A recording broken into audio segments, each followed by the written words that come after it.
Shalom Bapak Ibu yang dikasihi Tuhan. Jemaat GBI Puri Mission hari ini berjumpa dengan saya, ibadah secara online, dan Bapak Ibu bisa mendengarkan ibadah ini secara online dimanapun Bapak Ibu kekasih-kekasih Kristus berada. Sebelum kita mendengarkan kebenaran firman Tuhan, kita akan berdoa terlebih dahulu. Kita bangkit berdiri, kita berdoa. Bapa kami yang ada di surga, hari ini kami bersyukur dapat beribadah secara online. Tuhan yang menyertai kami sepanjang minggu demi minggu kami lewati karena penyertaan Tuhan. Dan hari ini biarlah kami bersama dengan keluarga besar kami duduk bersama untuk mendengarkan kebenaran firman Tuhan. Pakai hamba-Mu, pakai kami semuanya. Di dalam nama Tuhan Yesus, haleluya, amin. Hari ini kita akan belajar kebenaran firman Tuhan. Tema kebenaran firman Tuhan hari ini saya sampaikan bagi Bapak Ibu adalah Obedience, the pathway of blessing. Ketaatan merupakan jalan menerima berkat-berkat Tuhan. Di dalam Nats hari ini kita akan membuka Alkitab kita bersama-sama.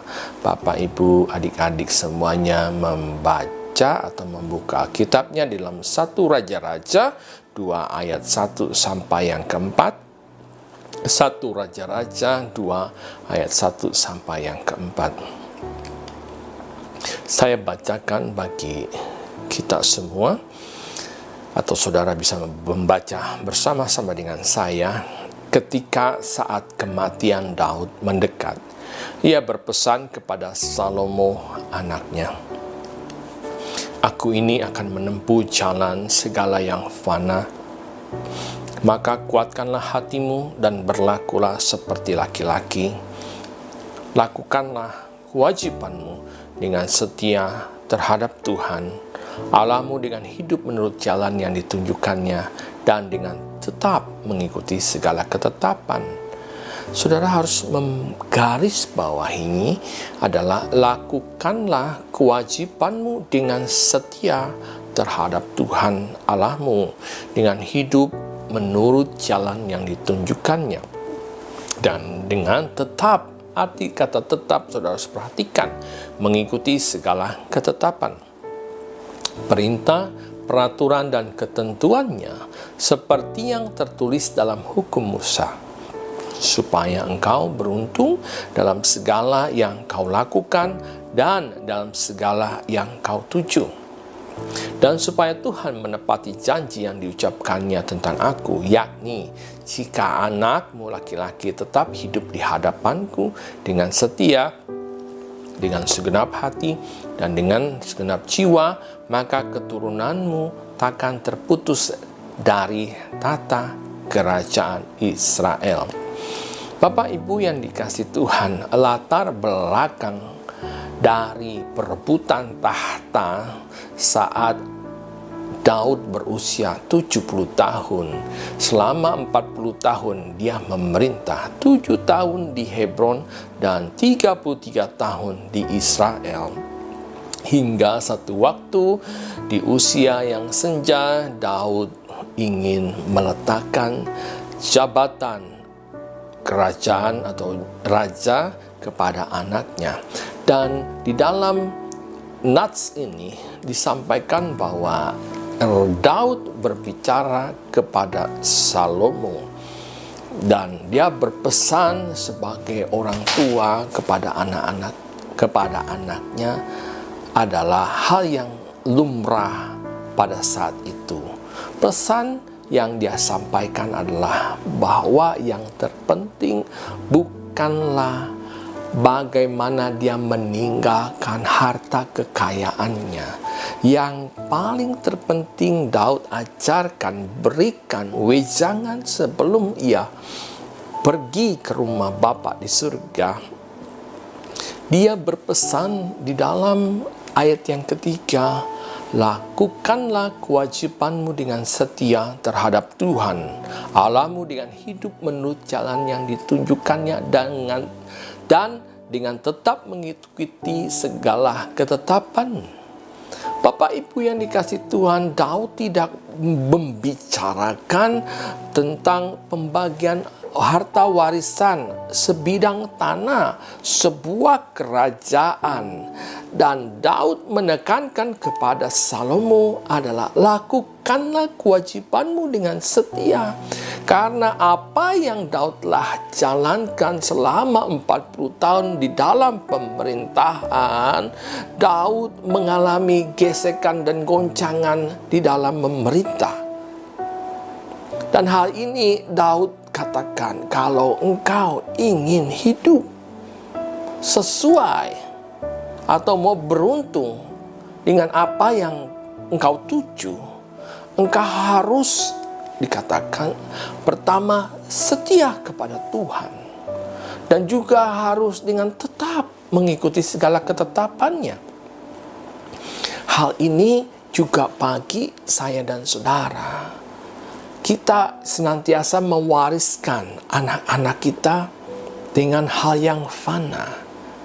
Belajar dari kehidupan Daud mewanti-wanti, mewariskan harta yang terpenting adalah harus setia dan harus tetap mengikuti segala ketetapannya.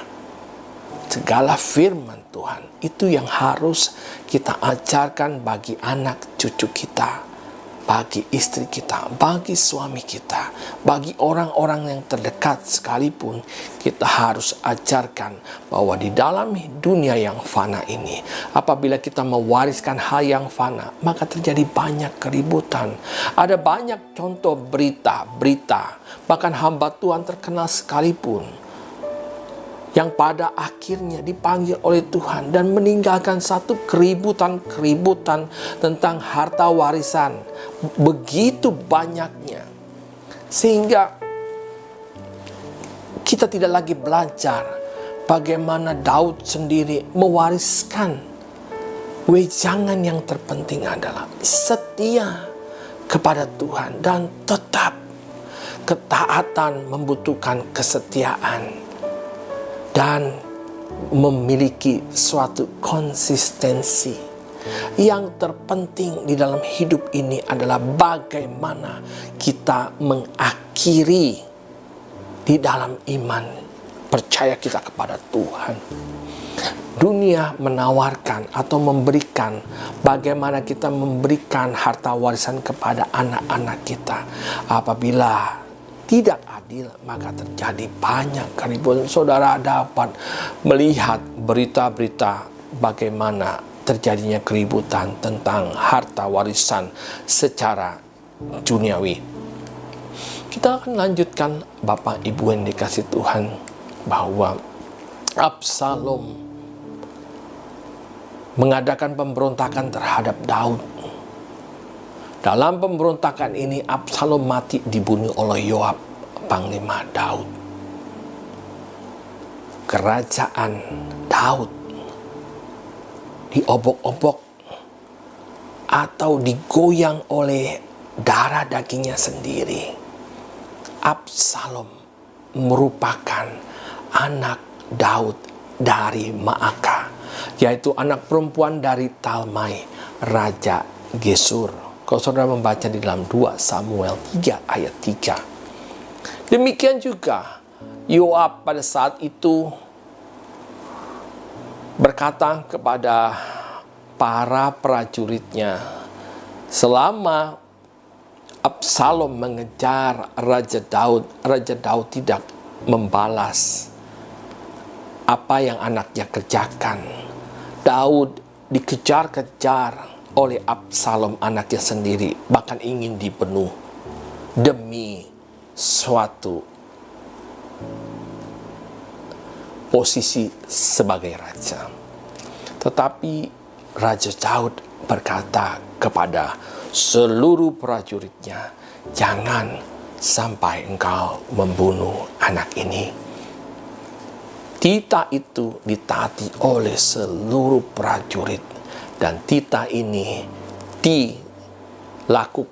tidak dilakukan oleh Yoab. Dan Yoab berkata di dalam 2 Samuel 18 ayat 14 demikian, tetapi Yoab berkata, aku tidak mau membuang-buang waktu dengan engkau seperti ini. Lalu diambilnyalah 3 lembing dalam tangannya dan ditikamnya ke dada Absalom, sedang ia masih hidup di tengah-tengah dahan pohon terbantin itu.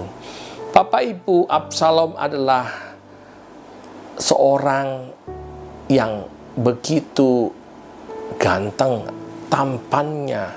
Dia memiliki rambut yang begitu lebatnya pada saat dia naik keledai, dan rambutnya tersangkut di dahan pohon sehingga dia tergantung di dahan tersebut.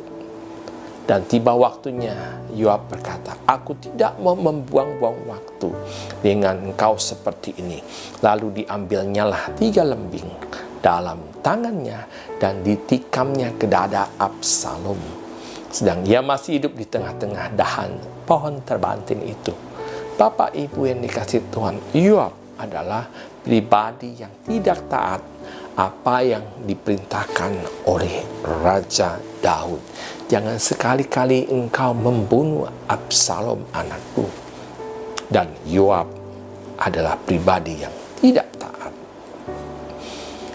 Bagaimana Yoab begitu tidak taatnya? Karena dia kesal, saudara.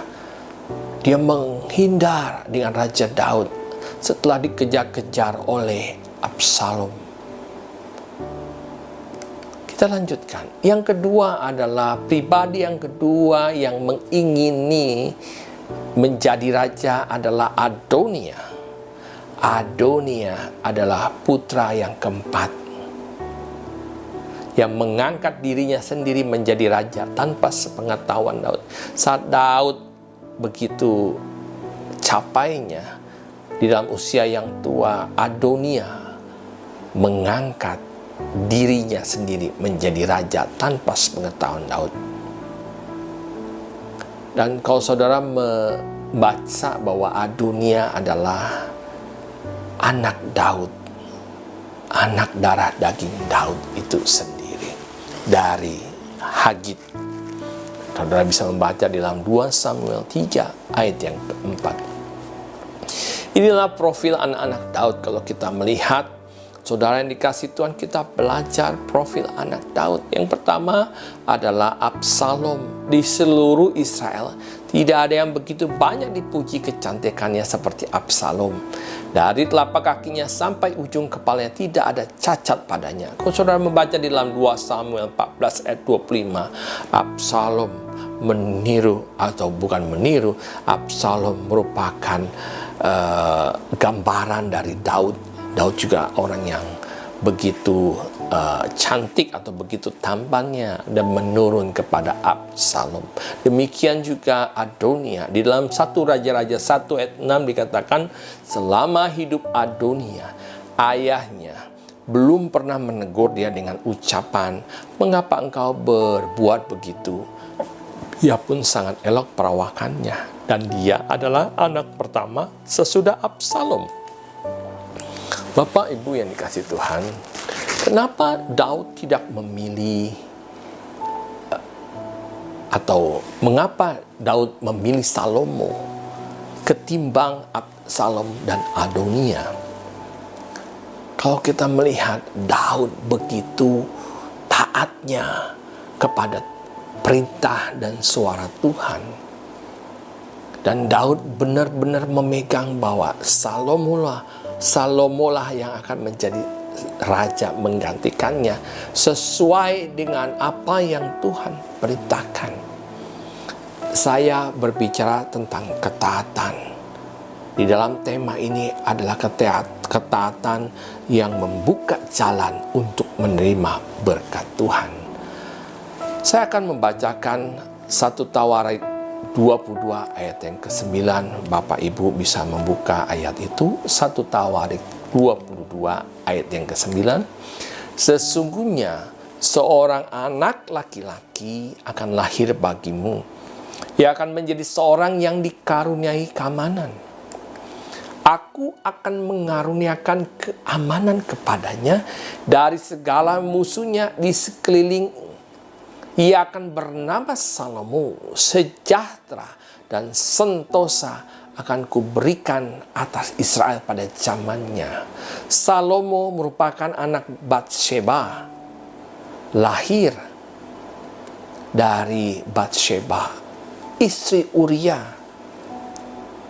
Saat itu Uria disuruh berangkat pergi untuk berperang di medan pertempuran yang dahsyat, dan Uria meninggal dan Batsheba diangkat menjadi istri Daud, dan Salomo merupakan buah kasih yang daripada Tuhan.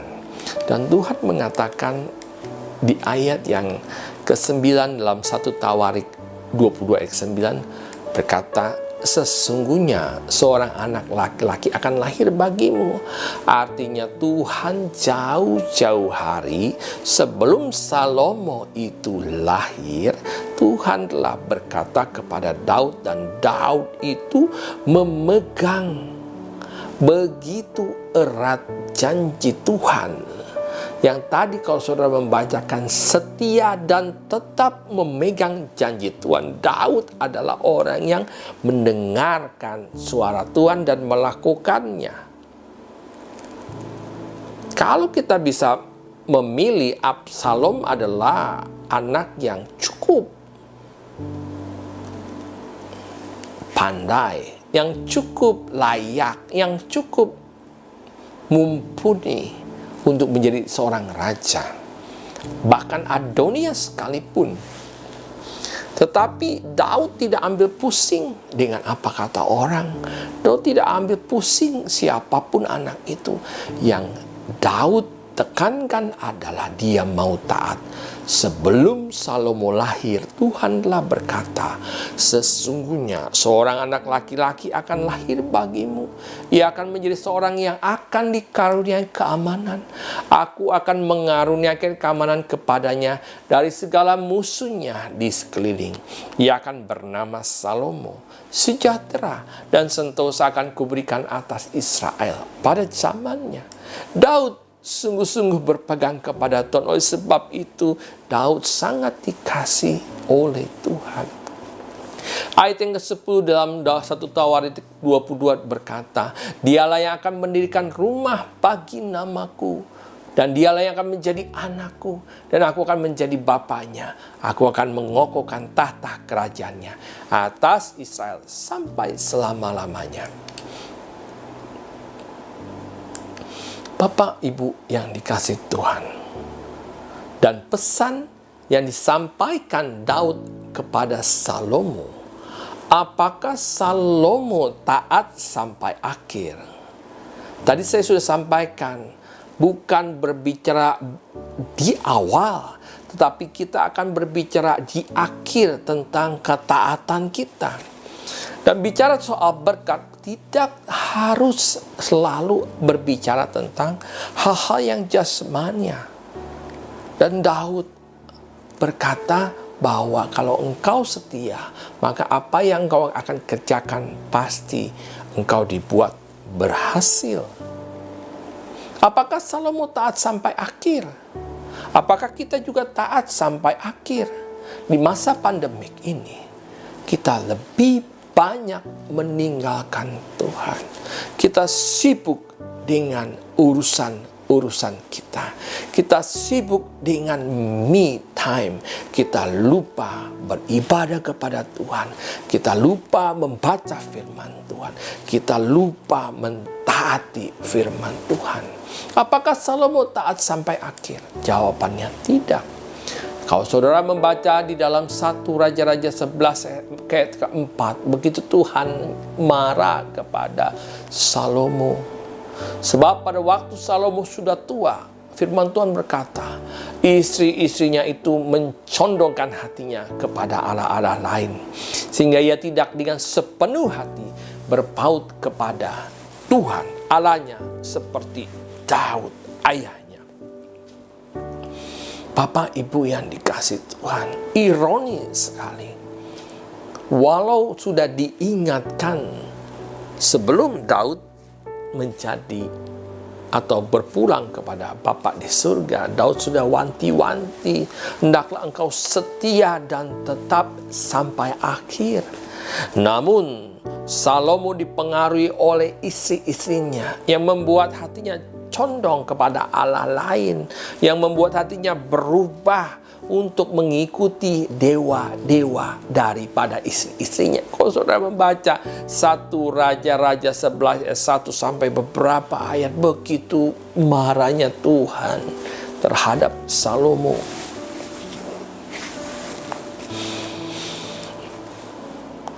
Jadi dapat kita pelajari bahwa ketaatan membutuhkan waktu yang panjang. Ketaatan membutuhkan waktu sampai kita selesai di dalam dunia ini.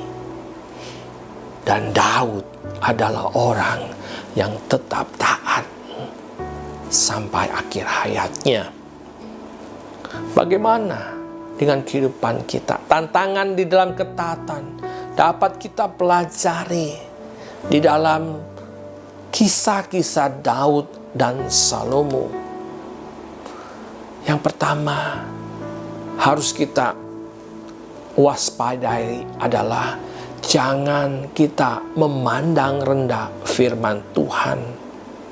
Yang kedua, jangan pernah mengabaikan firman Tuhan.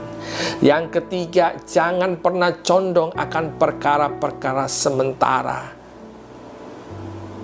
Yang keempat, lekas kita bertobat kalau kita mengetahui kita salah. Di dalam masa pandemik ini, kita banyak meninggalkan Tuhan, meninggalkan pembacaan rutin kita, meninggalkan doa-doa kita bersama. Ini yang menjadi perhatian kita, saudara-saudara yang dikasih Tuhan.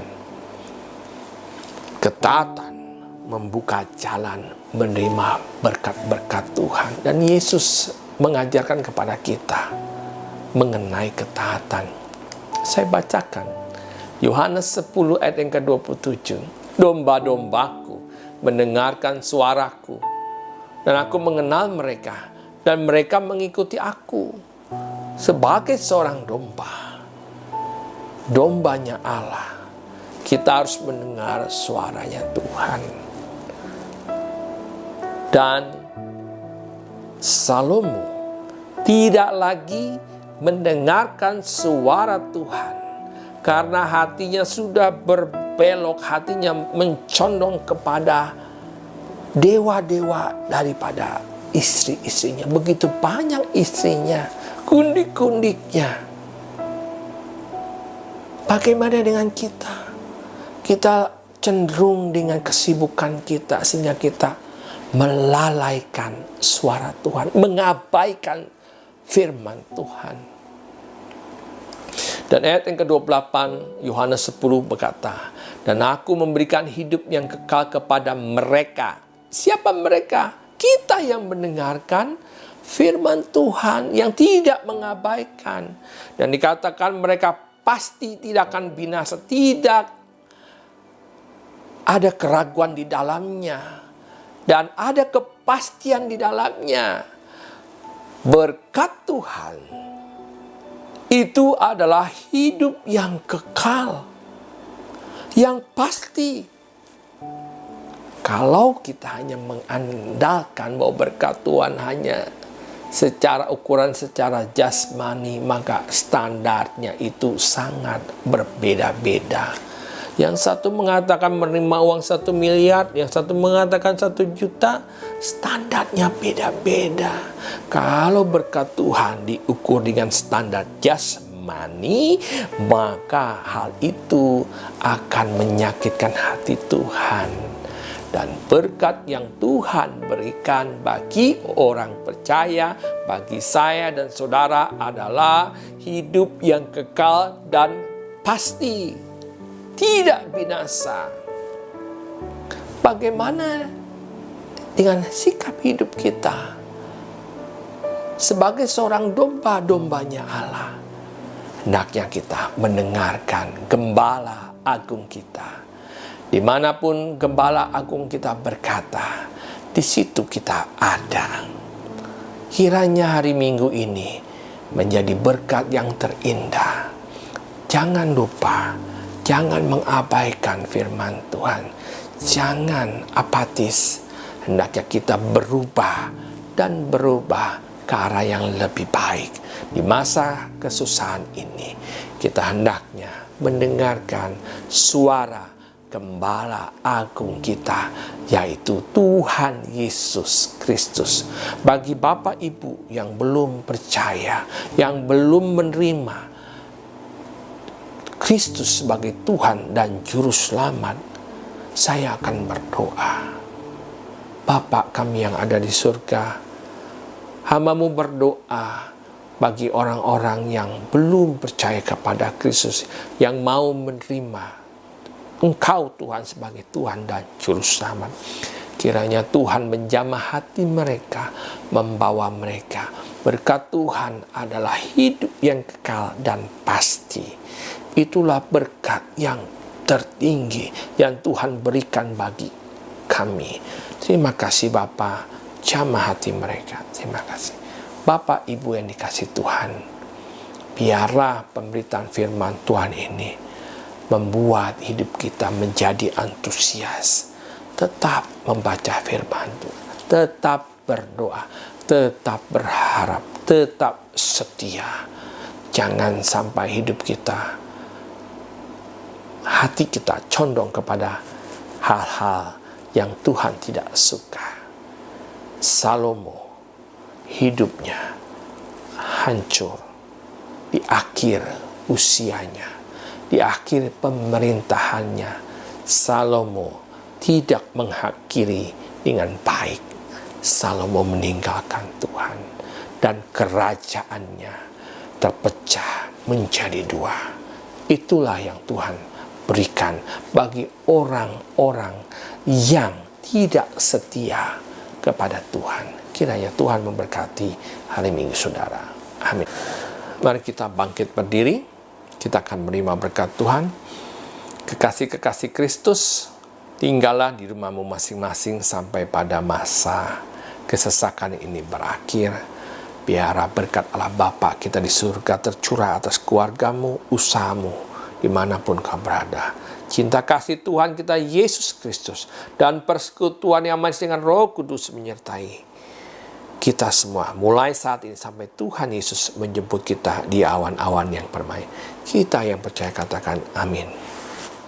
Ibadah selesai, Tuhan Yesus memberkati kita semua. Amin.